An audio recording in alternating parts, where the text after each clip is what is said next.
when we were actually shooting this in Bucharest, Romania. And so while we were over there, we had this amazing Romanian crew, and a lot of the crew would come up, and they had just found Fosse Verdon on Disney Plus. Oh, wow. So there it was, all those years later, Yeah. you know, being absorbed. Whereas I've directed lots of plays that I wish more people had had a chance to see. Not Hamilton, my friend. Well, that one's still around. So that one's still around. I don't think that's ever going to close. Well, it's from your mouth.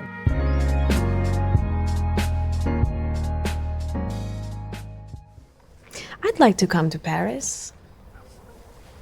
Maybe I'll stow away on your train tomorrow. But what do you want to do in Paris? Do you have a plan? You are doomed as an artist if you insist on being so practical. Easy to say before you have to pay for food and rent. I have plans. Such as? That's unfair. How? You take for granted how lucky it is to be sure. Sure about what you love. Sure about what you want to do with your life. If I wait to be sure, I will get stuck. Welcome to Behind the Lens today. Tony winner, of course, for Hamilton and nominated for many others, In the Heights, and Emmy winner, Grease Live, which I talked to you about when that was happening just before, which was exciting, and such a terrific show that turned out to be. And now, a terrific limited series on Hulu, and we were the lucky ones. This is Kail. Tommy Kail, hi, welcome. Thank you for having me. I'm very happy to be here. Thanks for coming in. You're here visiting, slumming in LA for a little bit, huh? They told me they were screening the last episode, and I said, I get to talk to Pete, I'm here.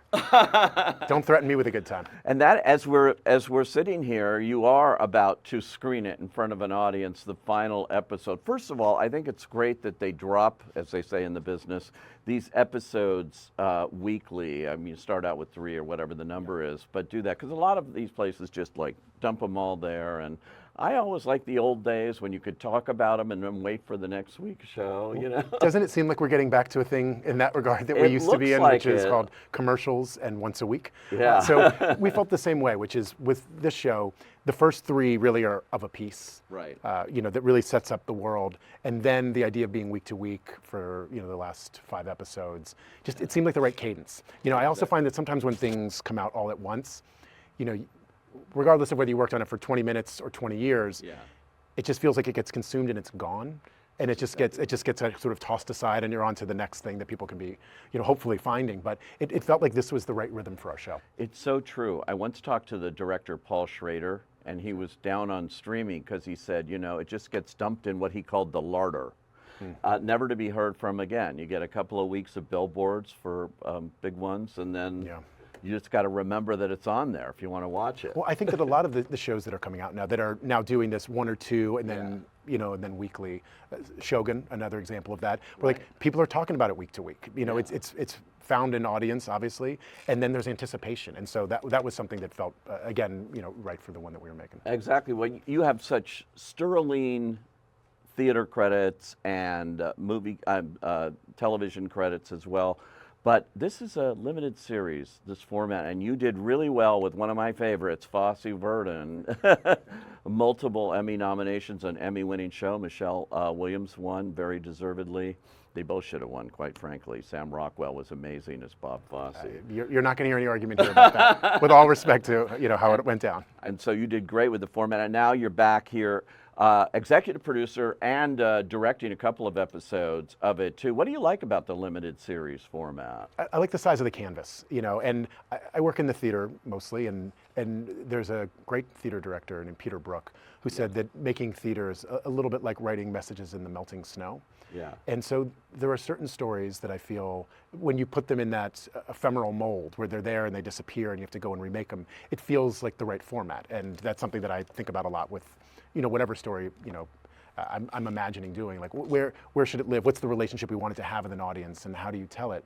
And there's something about this book that felt like it needed expanse, and also I wanted to, you know, I wanted to etch it in something that maybe could stay just as it was whenever you find it. I was excited to tell something that could take its time. Yeah. You know, and so we could let the story unfold as Georgia Hunter's wonderful book did, which is moving from character to character and spending time and investing, and then also accelerating through time. You know, you can then say 1 year later, and there you are, even though you might sit for a whole episode in a couple nights. So I liked that you could move and bend time like that. It's so cool. It's such a remarkable story. If we put it in the subgenre of Holocaust dramas and things that we've seen, this one's very different. I mean, the title even tells you, but it's true.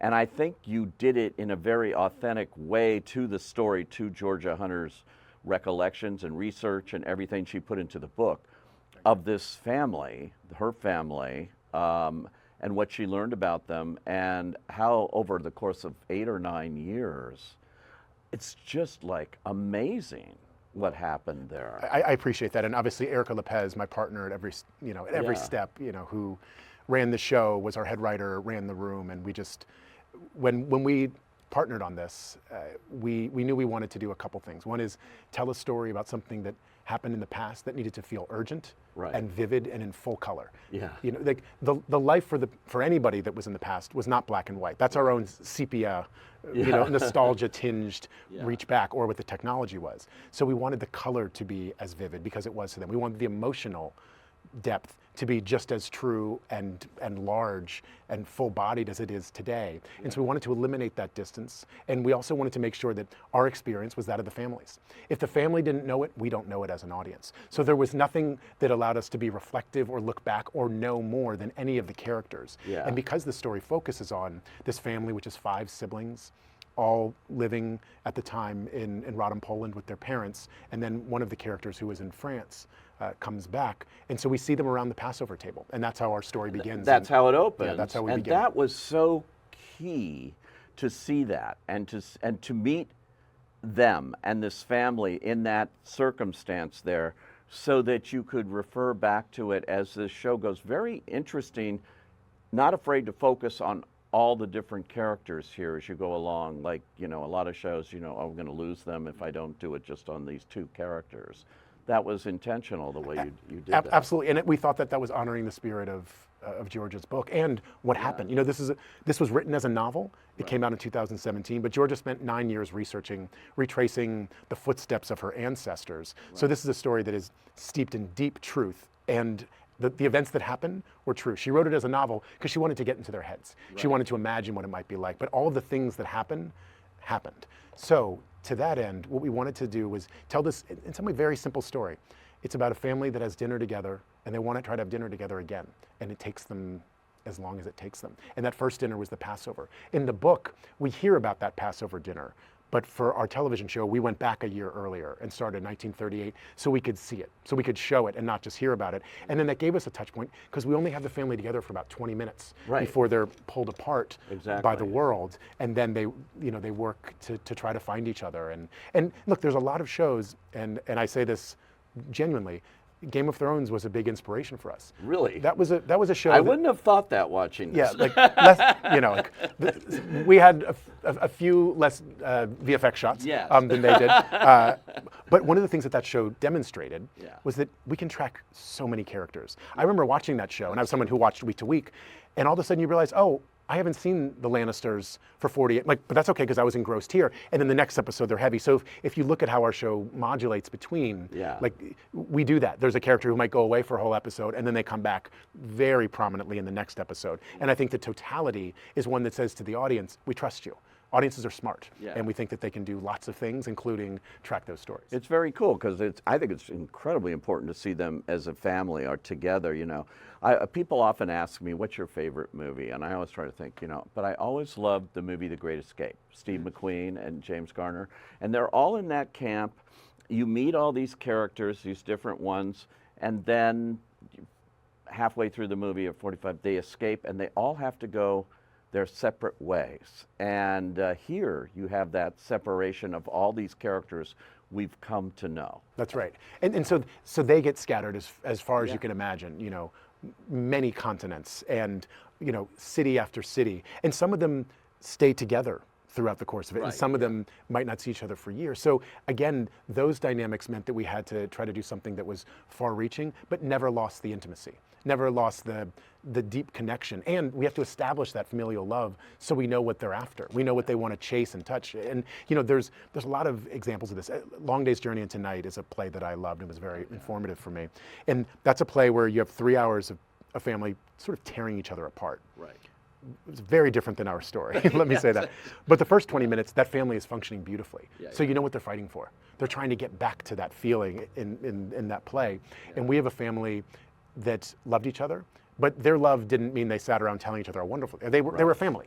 They sat around smoking cigarettes, talking about how this one did that and that one did that. And there's a modernity to that I think we all relate to. I'm in the middle of 2 sisters, which is quite a defining characteristic of all of my work. But I'm also fascinated by sibling love.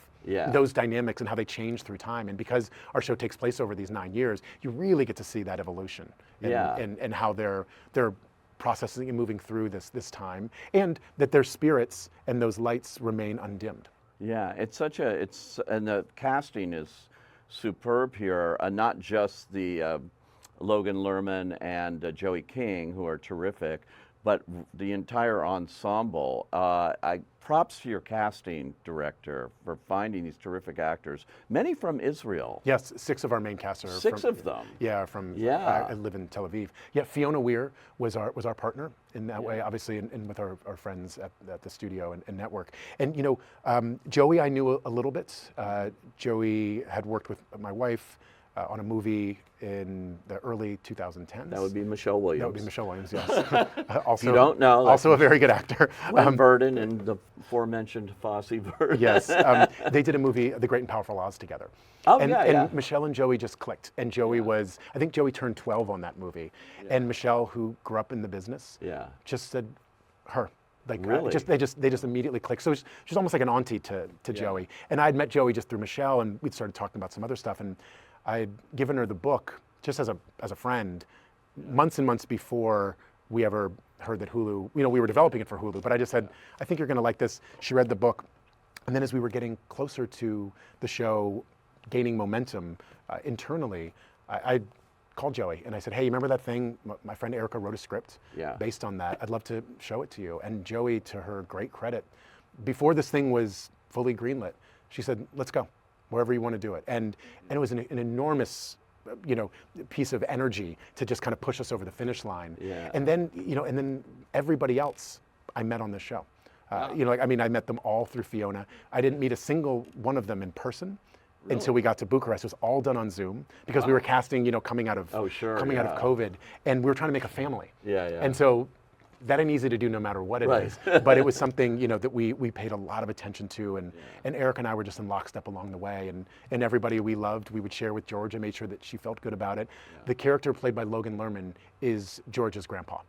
So Georgia's grandpa on her mother's side. And so we wanted to make sure that Georgia could give us her blessing. And Georgia was involved the whole way. She was a co-EP on this. She was in the writer's room. She was on set. She was there through post. She was an enormous asset. That's so unusual for the author. It's the second show I've heard of this year that had the which was the other? The other one is Expats. Oh, yeah. On Amazon. Right, yeah, it's a good show. That author actually was in the writer's room too and wrote the finale. I mean, never hear about that. No, that's wonderful. I didn't know that. Maybe it's a new trend now. Well, I mean, look, there's a lot to offer other than just being the keeper of the flame. I mean, in Georgia's writing, as Erica said, she has the soul of a TV writer. If you read the book, boy, does it have propulsion and movement and momentum. And so Georgia, like most showbiz stories, my relationship with Georgia goes back to Alderson, West Virginia in 1992. I was going to ask you about that. Weren't you involved in this before she'd even written this book? Yeah, so I'll take you back for a minute. So I grew up in Northern Virginia, and I went to summer camp starting in 1988. I was 11 years old in West Virginia, a little town called Alderson. One of my early and best pals there, who was 2 years younger than me, was a guy named Robert Farrenholt. That was in 1992 we met, and Robert and his brother became 2 of my closest pals. They both went to University of Virginia, and I would go visit them. And one time I went down to visit in 1999 or so, and Robert said, I met somebody and I fell in love, and her name's Georgia, and that was Georgia Hunter. So I met Georgia in 1999. Wow. So we've been friends for 25 years. And she started telling me the story, like as she was just living it. It's not like we called and got on the phone every day. She said, "You're never going to believe it." But she discovered after her grandfather had passed of his Jewish heritage and that he was a Holocaust survivor. He didn't talk about it. And it was a high school English assignment that basically said, go back and investigate your past. And she talked to her grandmother who told her the story. And then she started paying attention to different stories at the family reunions. And in 2008, 2009, she realized I'm the one who needs to write this down. And she worked for 8 years researching. And then the book came out on Valentine's Day, 2017. Georgia asked me to do a little Q&A with her at the Barnes & Noble on the Upper West Side. Oh, cool. There were 30 chairs set up. 28 of them were with Georgia's relatives, Wow. and then one person who was lost, and then one was empty. And Georgia's father was a guy named Tom Hunter, who's a wonderful actor and writer. He wrote the movie Final Countdown that Martin Sheen was in, sure. and he was in a bunch of spaghetti westerns. Yeah. And I didn't start getting interested in the theater until I was 21, my junior year of college. And I would visit Georgia and Robert, and her dad was there. And he would tell me about the business. He would tell me about this or encourage me. And so he was really a meaningful and early professional who said, maybe you can do this and go forth. So when the book came out, I just couldn't stop thinking about it. Through the specificity of her family, I saw my family. And that's the hope. If, as Donald Margulies said, a wonderful playwright, through the specific, we can transcend and become universal. Exactly. And so my favorite story about that is Fiddler on the Roof, which is another story that I'm obsessed with. They were doing it in Japan. And one of the Japanese investors came up to the writers afterwards and said, we love this story here, but how does it work in America? It's so Japanese. And not a word had been changed. And so that's always been a beacon for me, a North Star about telling something with integrity and truth, and then And from there. universality. And then the universality comes clearly. from that, yeah. And this is obviously a very personal kind of story for you to have that kind of investment of time and knowing about it your whole career. Yeah, no, I mean, before I did anything. Before you did yeah. anything. And so it's kind of like, got to feel great to see this finally come to fruition. It moves me deeply, and to be standing on set with Georgia and, you know, my pal for 24 years at that point, we just look at each other and say, can you believe any of this? I mean, just none of it makes sense. And actually, if you look closely, I put Georgia and her husband and her 2 boys in the final episode. Oh, And okay. there's a scene when Adi is moving quickly through the streets and he runs through this family, and that's Georgia. And then as Adi stops and is looking out onto the water, Georgia's mom is in it. So you see Georgia's mother standing behind the actor playing her grandfather Oh my God. as he looks, you know, out into the horizon. perfect. So we, you know, we wanted to find those little Easter eggs there and also honor the family. Yeah, it's interesting too. This is, I would call this epic. It goes all over the place, as opposed to a story like The Diary of Anne Frank, which is claustrophobic for most of it. They're together. Right, it's about the focus of being inside. And the focus Yeah, of that, yeah. exactly. But this is shot on a kind of an epic scale. There was a lot that went into this. Absolutely. You know, and Tim Ives was our DP. He shot Fosse Verdon, so Oh, he yeah. and I went back. He shot the first 3 episodes and the last episode. And then we had wonderful collaborators, you know, 2 other directors, Amit Gupta and Yasu Hardiman. And we tried to create the world in, you know, in that first episode and make it clear to our partners, this is a relay race. You know, like you know, when you're shooting for that long and you're prepping and you're cutting along the way, you need those partners to, you know, to lock arms with. And we had a wonderful group. Everybody that was there wanted to be there. Yeah, and I think what's great about it too is it's obviously a period, but it's got a contemporary relevance right now. Yes. Now more than ever, more than when you started shooting this. You know, the rise of anti-Semitism is astonishing and horrible. And this is such an important show. It shows family, it shows human beings on that level, and that will to survive and that will to get over that. And when you see everything that's going on, it's just like perfect timing. Well, you know, Margaret Edson was a wonderful writer who wrote the play Wit, which became an HBO Yes. movie directed by Mike Nichols. And Margaret Edson said that she wrote that play because she hoped it would be a period piece, a play about cancer. And unfortunately, it's not. Right. I wish that Georgia's book was not relevant. And unfortunately, it is. And I think that there's something at the center of the story which is about really considering how we treat each other and empathy. Yeah. And so if this show can be something that transmits that allows the humanity of this family and how they have to navigate this, you know, this traumatic time, then hopefully, again, if it's told with integrity and specificity, we can all find our way in. You just go from one thing to another. It's so many different things. Last year it was Sweeney Todd on Broadway, the revival. And then you're doing the live action version of Moana? It's true. It's Wow. true. Yeah. Back with your friend. Yeah, what's his name? Yeah, that I guy that can't- wrote Hamilton. I zoomed him once, but I can't remember his thing. But you know, it's interesting. Sweeney Todd was Stephen Sondheim's homage to Bernard Herrmann.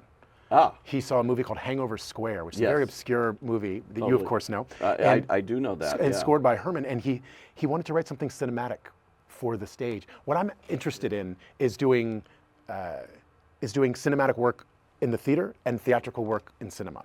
And so I think Fosse Verdon was something that really, and Grease Live were really the apotheosis of that. Right. You know, you could show the making of something quite literally. Yeah. I was really excited to make Lucky Ones to exercise something else that's inside of me, which, you know, again, I think thematically I seem to have some recurring obsessions. You know, how much time do I have? What am I leaving, you know, when I'm not here? That seems to be Oh, wow. throughout a lot of the work that I'm making. And Okay. And I feel like, you know, there's something about this story, you know, George's book that yeah, my pal wrote it, but boy, I just couldn't shake it. That's so cool. Do you ever just go and sit in the back of Hamilton or something you've got on Broadway, Sweeney Todd or something, and just see how it's still playing? Oh yeah. I was at both shows last week. Oh, see, there you go. Oh yeah, absolutely, absolutely. But what I love about the visceralness of that Yeah. is you can tell what's still playing, what's working, and Right. you know, to stand in the back of a house, no matter what it is that I do, and see, like, are they still quiet when we wanted to be quiet? Are they still laughing when we wanted to laugh? Like, do you hear Right. any rustles? Who's coughing when? And it just, you know, and look, also some actors I'll still talk to you about performance a year into the run, and other actors you talk about how their dog's doing. It just depends on what the moment needs. But I love being around it because it's something that we made, and it's a reminder of who I was then, because I'm not the person that made those shows. Right. I started working on Hamilton in 2011. Wow, yeah. You know, every part of my life was different then. Yeah. But here it is in its 9th year on Broadway, and I go and, like, I'm standing in the same place I stood in 2015. You got to have that audience. You got to have that feedback, no matter how you can get it. Yeah. I mean, like, it's just part of my equipment. You know, when you're making theater, you're learning from the audience. So if I'm in previews, we have rehearsal for 4 hours a day. We do the show at night. You give notes, and then you go in the next day and you tweak and you turn. You're basically editing in front of people. That it's incredible, but you know, feature films is exciting too to do Moana as you're going to do. Yeah, I feel so proud to be part of this team. You know, we're